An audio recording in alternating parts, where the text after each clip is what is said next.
Dale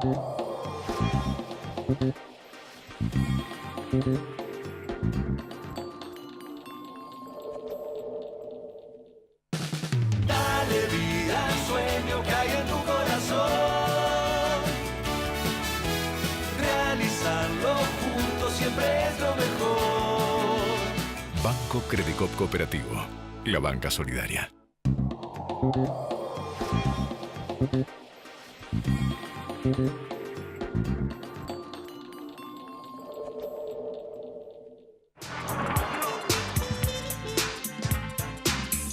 ¿Cómo les va?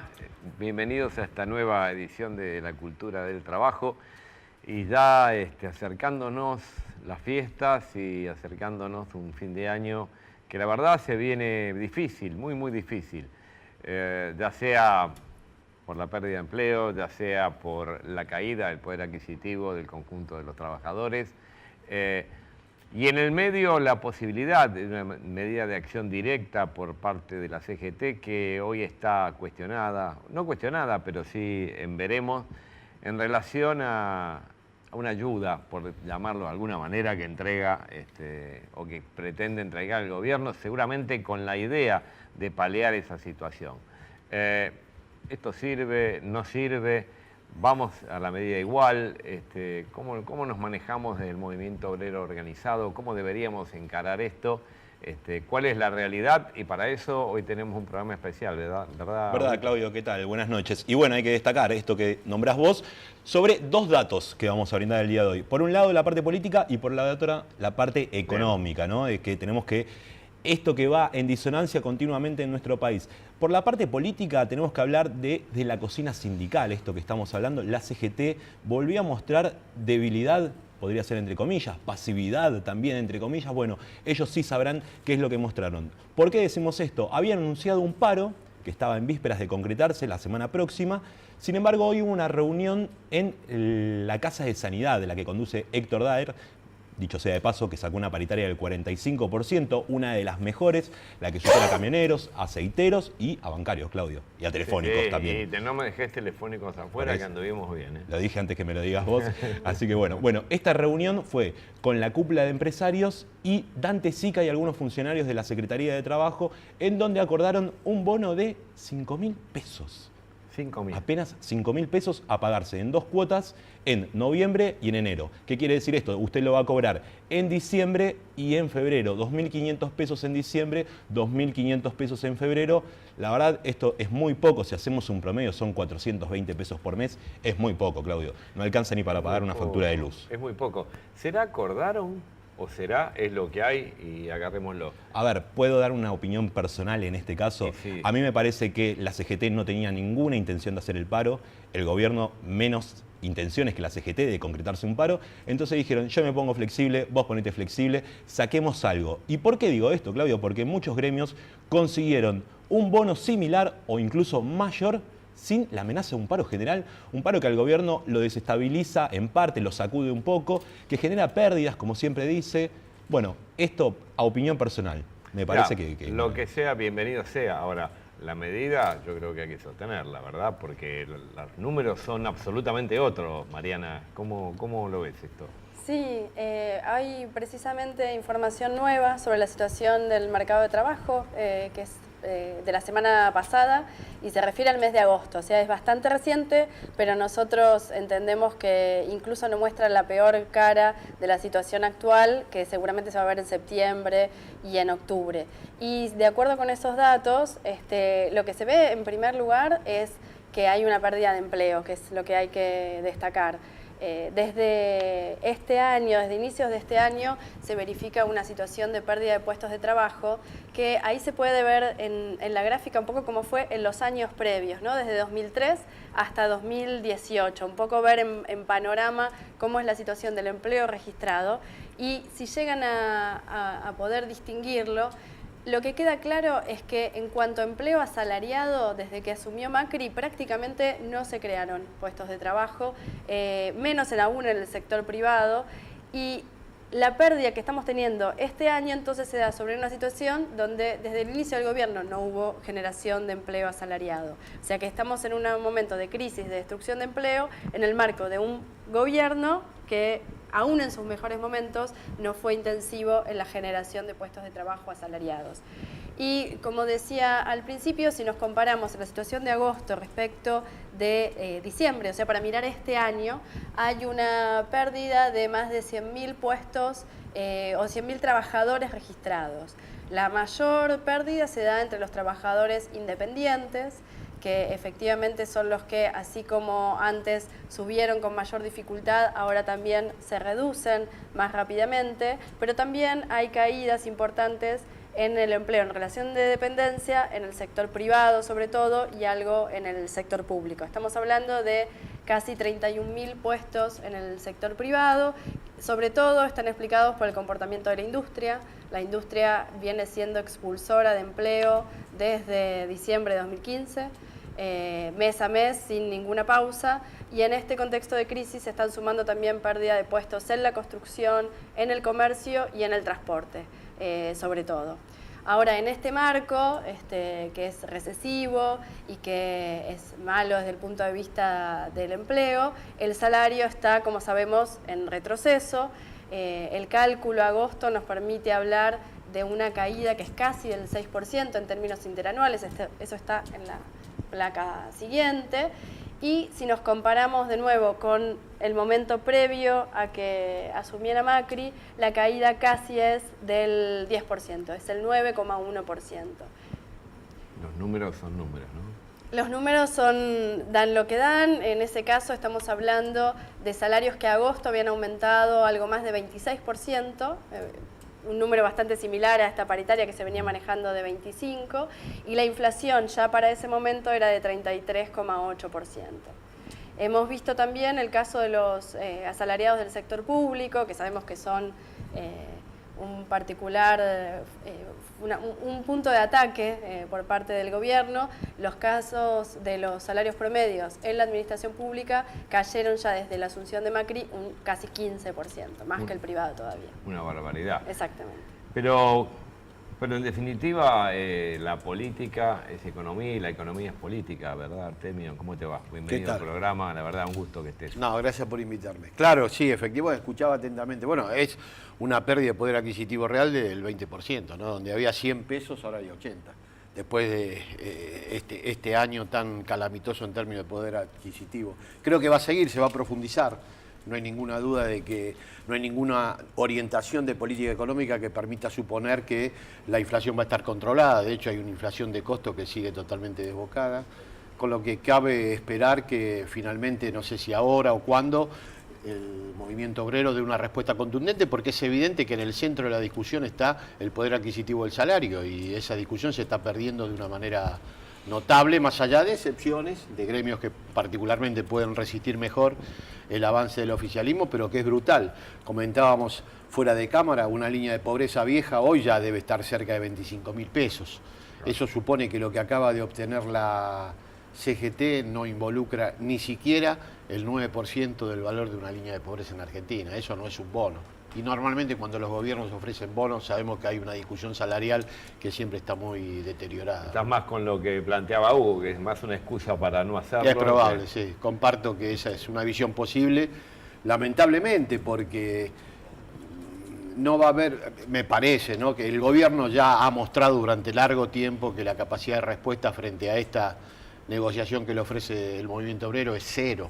Si ustedes me dijeran, bueno, hubo señales de que frente a este tipo de comportamiento de la central obrera hubo respuestas por parte del gobierno que aceptaron como contraparte mejorar la situación de los trabajadores, no ha pasado. Entonces ya casi el gobierno consumió más del 80% de su tiempo. ¿Estamos hablando de capacidad de respuesta del gobierno o la incapacidad de los negociadores actores que tienen enfrente? Por ahí no tiene un negociador enfrente. Es probable. Normalmente el movimiento obrero frente a gobiernos de estas características tuvo siempre un ala dura. Finalmente termina, puede ser que no, pero en una ruptura del movimiento de la organización sindical. Pero siempre apareció un polo no negociador con mayor fortaleza, que finalmente a la postre, después de que el proceso se termina quedándose con el conjunto, porque si vemos la historia del movimiento obrero, por lo menos contemporánea, vemos que aparece un polo duro frente a las políticas neoliberales, un sector que acompaña y ese polo duro avanza y finalmente termina sintetizando el conjunto de la organización. Creo que estamos en un proceso, si no es idéntico, en esa dirección.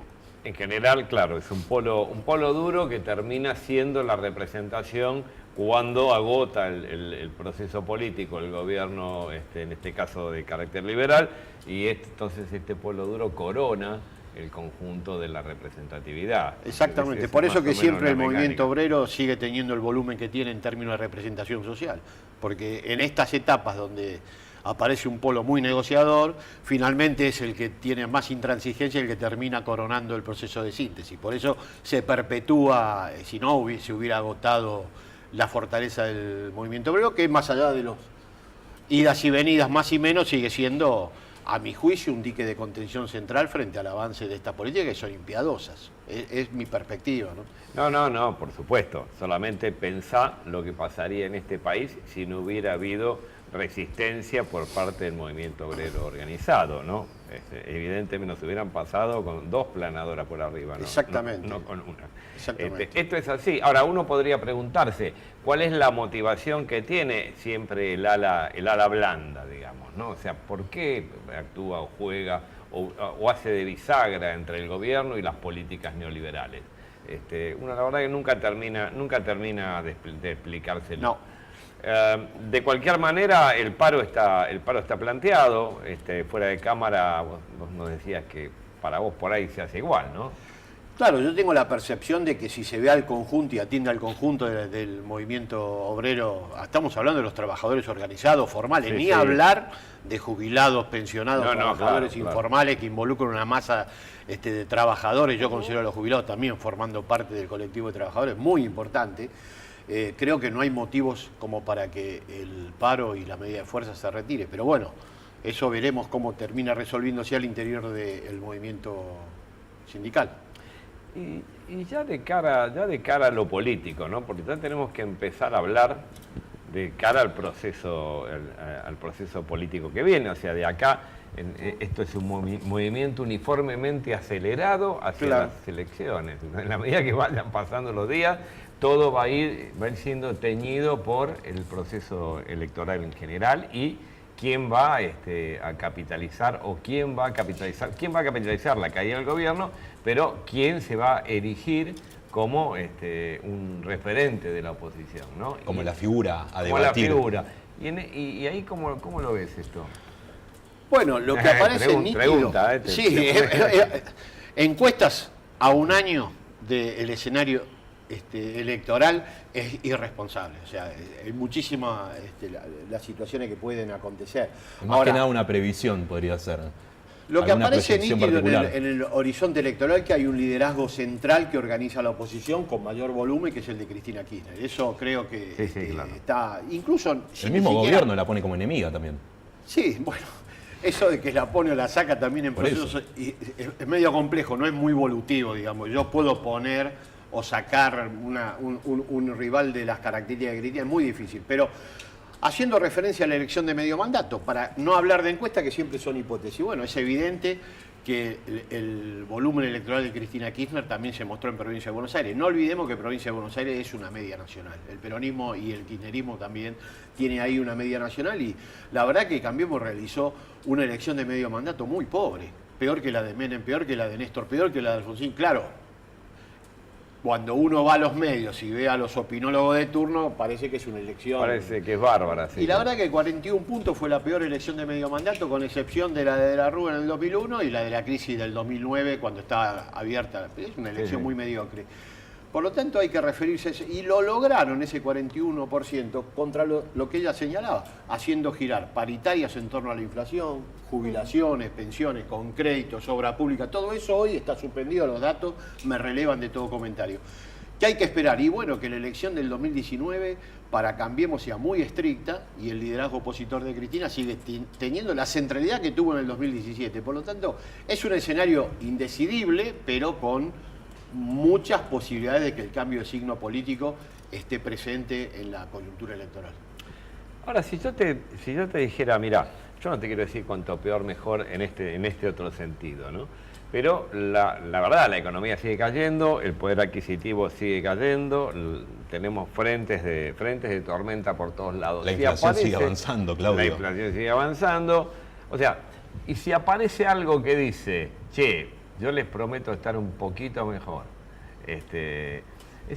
no es riesgoso, porque el gobierno mantiene un 22, un 23, un 24, ¿no? 30 puntos, vos decís. 30 puntos, decimos. Sí, intención de voto. Sí, tiene un núcleo duro importante. Un núcleo duro importante, que resiste. Sí, sí. Y lo llamativo, Artemio, que resiste a pesar de o sea, siguió resistiendo en el momento de la crisis pico del dólar. Digamos, ¿no? Y sigue resistiendo.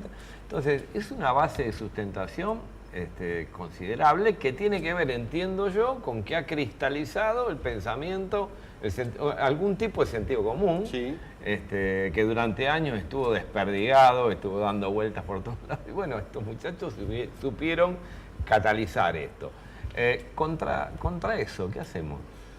Sí, acuerdo absolutamente lo que acabas de señalar. Yo creo que hay un trípode, ¿no? Por un lado, lo que vos señalás, han corporizado en un gobierno, una marca y efectivamente también un liderazgo, porque Mauricio Macri, para Cambiemos, ejerce un liderazgo de mucha centralidad, una corriente de opinión que es histórica en Argentina. No olvidemos que en medio de la crisis del 2001, entre Menem y López Murphy, a 2 años de la crisis, obtuvieron 45 puntos de voto. O sea que efectivamente hay un electorado que acompaña estos proyectos, lo han corporizado y lo han nucleado en torno a la figura del presidente.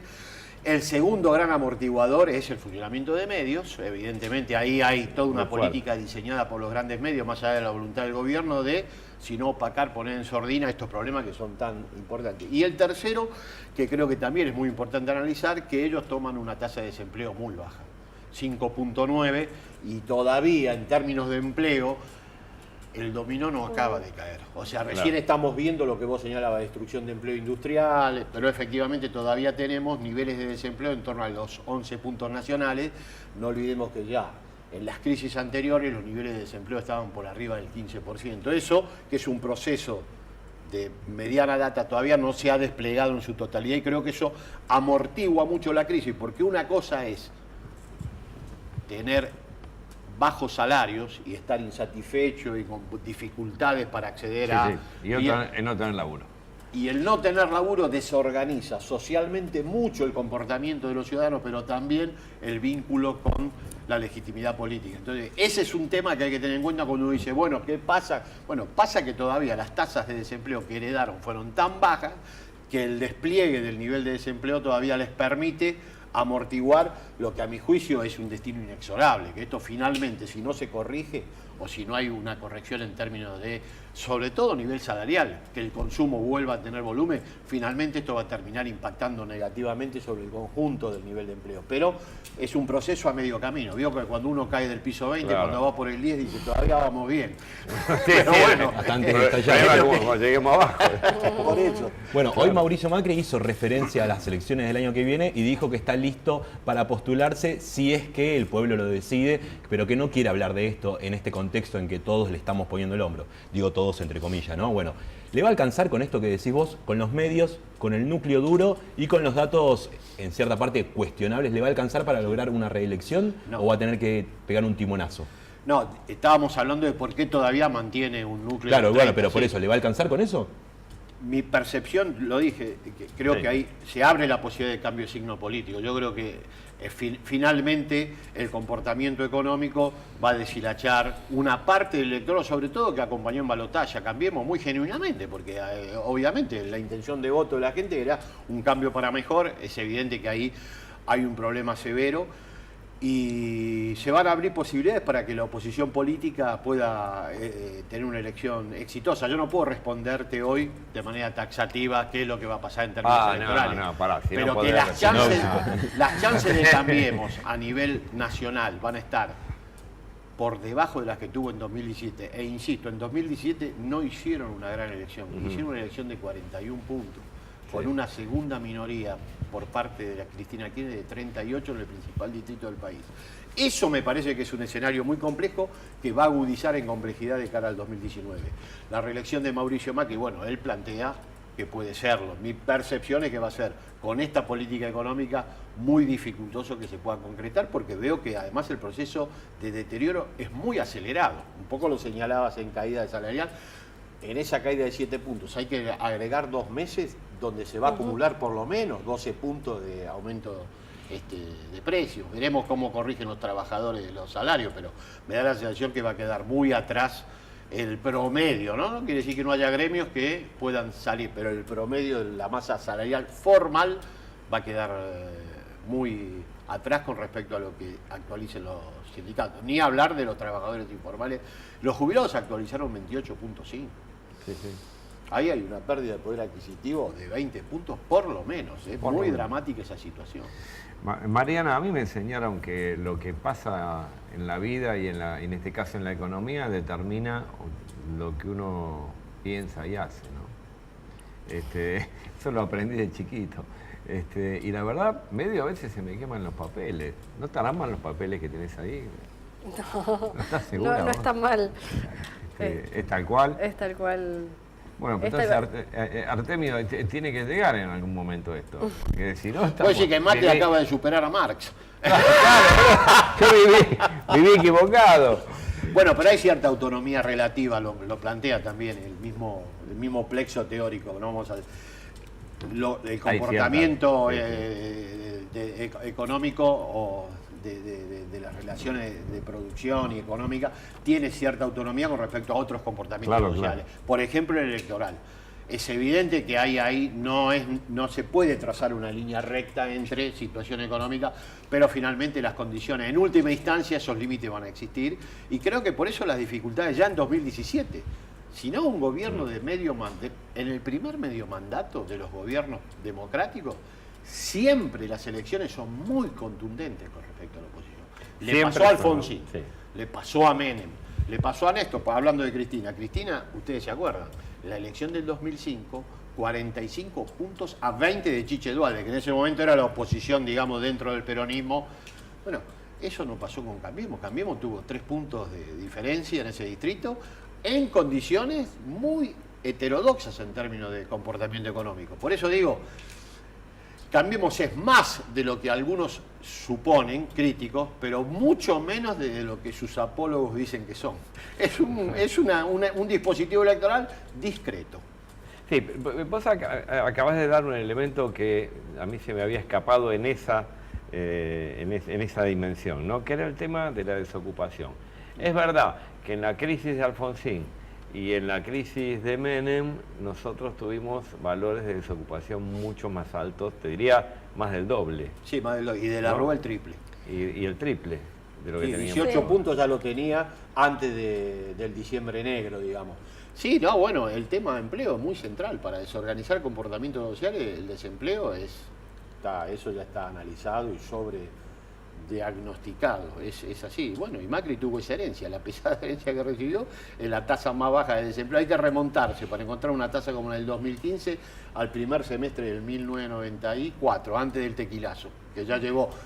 Menem tenía, creo que estaban en cerca de 6 puntos, ya se lo llevó a 9, después ahí terminó en 18.6, lo bajó con planes trabajar. Sí, y con algunas provincias con 24. Totalmente, por eso, esta tasa es un hándicap como el desendeudamiento. Vamos a decir, así como en la macro el desendeudamiento le sirve para que este cachivache que armó siga funcionando en términos macro, en términos relativos siempre de comida, en términos de comportamiento social le recibió la herencia de la más baja tasa de desempleo desde mediados de los 90. Eso es lo que es todo el secreto que tiene. Y después, bueno, electoralmente se la rebusca. 41 puntos tampoco es para salir de gira en el conurbano. Para decir, no, claro. No. Más o menos la pichulea. Por eso, para sacar la pandereta. No, claro. Sí, sobre la pesada herencia agregaría una cosa más. Recibió también la asignación universal por hijo y las moratorias que permitieron la inclusión de millones de jubilados. Ya la suspendió. La moratoria ya no entran nuevos, pero hay un montón de familias que perciben ingresos que en otras crisis no hubieran tenido nada. Y la asignación universal la está licuando, porque tiene 10, 11 puntos por abajo de la inflación. Y como va todo alimentos, la verdad que el IPC que hay que tomar es alimento que está 10 puntos por arriba de la media. Sí, la asignación universal está más o menos 18% ya de pérdida de poder adquisitivo durante el gobierno de Macri, efectivamente. La licúa. ¿Tenés idea de cuántas personas reciben la asignación? Y está arriba de 3,5 millones de beneficiarios, ¿no? En algunos casos hay más de un niño o niña en una misma familia.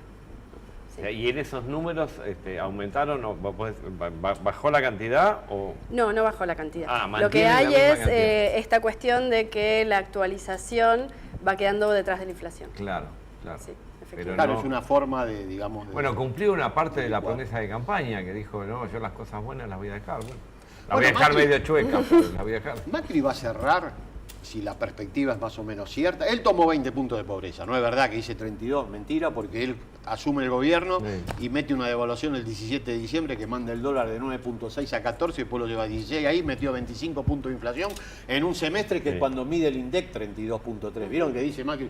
32, no, 32.3 la armó él. Él recibió 20, metió 12 puntos de pobreza, él solito, solo en 2016. Va a terminar, a mi juicio, con 15 puntos de pobreza adicionales a los que recibió. Lejos de la pobreza cero que decía, él va a tener 6 millones de pobres nuevos con respecto a lo que recibió como herencia. Pero bueno, ¿qué va a hacer? Son circunstancias, no se puede informar esto. Es tan evidente que ese número él lo construyó, el de la pobreza, y lo dice por cadena nacional. Nuestra herencia fue de 30, ustedes lo vieron, Ah, sí, 32 sí, puntos de sí, pobreza. claro. Todo falso. Pero ¿dónde se puede contestar? Gracias a ustedes que tienen estos espacios, pero la verdad es que nadie puede discutir nada acá. Ese es el otro tema, ¿no? El colchón que ofrecen los medios es la verdad que nunca como en esta época nosotros nos dimos cuenta o evaluamos cuánto podían los medios sostener una realidad objetiva, que una pared que se te viene encima, ¿no? Porque la imagen se me hace así, digamos, una pared que te cae encima y vos estás diciendo, no, acá no pasa nada. Exactamente. Y la verdad que nunca pensamos, yo por lo menos nunca pensé que el efecto de los medios podía ser tan fuerte Sí. Está bien que la realidad es una construcción social, ¿no? Sí. Pero bueno, es un poquito Y muchas demasiado. generaciones, sobre todo jóvenes, aprendieron a escuchar, leer y ver medios. Ese también es un aprendizaje colectivo del cual no se vuelve.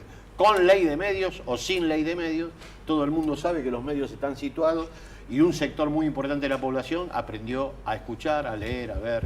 Y creo que eso también es un activo que hay que sostener. Más allá de que, obviamente, las circunstancias de comunicación en Argentina son muy difíciles. Y entonces, ¿cómo tiene que ser un candidato? Y con esto cerramos, Artemio. Un candidato ¿Cómo tiene que ser un candidato opositor. que pueda? Sí, claro. La primera y más básica atribución de un candidato para poder enfrentar esto es la oposición y todas las experiencias regionales, cuando analiza uno las elecciones a nivel de la región, e incluso en la eurozona, a nivel Estados Unidos, el nivel de polarización de la sociedad no se dio. Y eso no va a pasar, no va a ceder, por lo tanto, tanto el oficialismo, que redobla la apuesta, cuanto la oposición tiene que saber que se van a confrontar dos modelos antagónicos y los candidatos deben encarnar ese antagonismo. El que quiera buscar una vía intermedia, medios atajos, no. Bueno, en Brasil el medio se disolvió. Lo mismo pasó en Argentina en las elecciones de medio mandato, pasó en Ecuador. No hay alternativa frente a una sociedad polarizada, los puntos intermedios. El que va al medio se cae del mapa Bien, electoral. está clarísimo, nos estamos yendo. Hay que oponerse para poder salir por la positiva.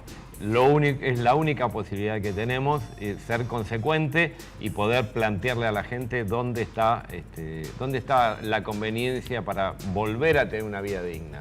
Gracias, nos vemos en la próxima Cultura del Trabajo.